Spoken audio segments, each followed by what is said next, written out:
Comme syndicaliste, pourquoi s'intéresser au droit international du travail? Dans le contexte actuel de la mondialisation néolibérale, on observe que le travail s'est profondément transformé depuis les 40 dernières années, avec des enjeux comme le travail migrant temporaire, les délocalisations, la sous-traitance, mais aussi plus globalement avec les accords commerciaux.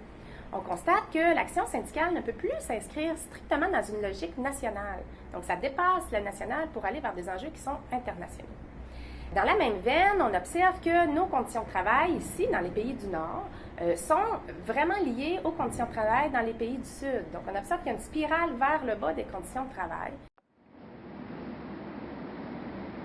Dans cet esprit, le droit international du travail, ça s'avère une piste d'action qui est intéressante, qui est novatrice et qui est relativement peu utilisée par les organisations syndicales québécoises.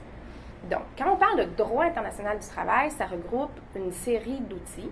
On pense spontanément à l'Organisation internationale du travail qui va mettre de l'avant des normes internationales qui concernent la santé et sécurité, la protection de la maternité, etc. Mais il y a aussi au sein de l'ONU, de l'Organisation des Nations unies, différents outils qui peuvent être utilisés par les organisations syndicales au Québec comme à l'étranger. La portée du droit international peut être juridique, donc c'est une façon d'utiliser les normes internationales pour les incorporer dans notre droit national. Sa portée peut être aussi morale parce que ce sont des consensus forts au niveau international qui ont été pris sur certains enjeux.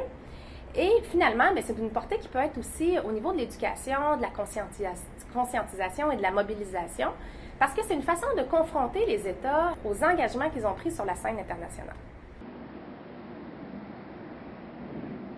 Bien entendu, on ne peut pas penser que le droit international, c'est une panacée. Donc, c'est des démarches qui prennent du temps, qui demandent des ressources spécialisées au sein des organisations syndicales. Ça met en lumière toute l'importance d'agir en intersyndical avec cette piste d'action-là.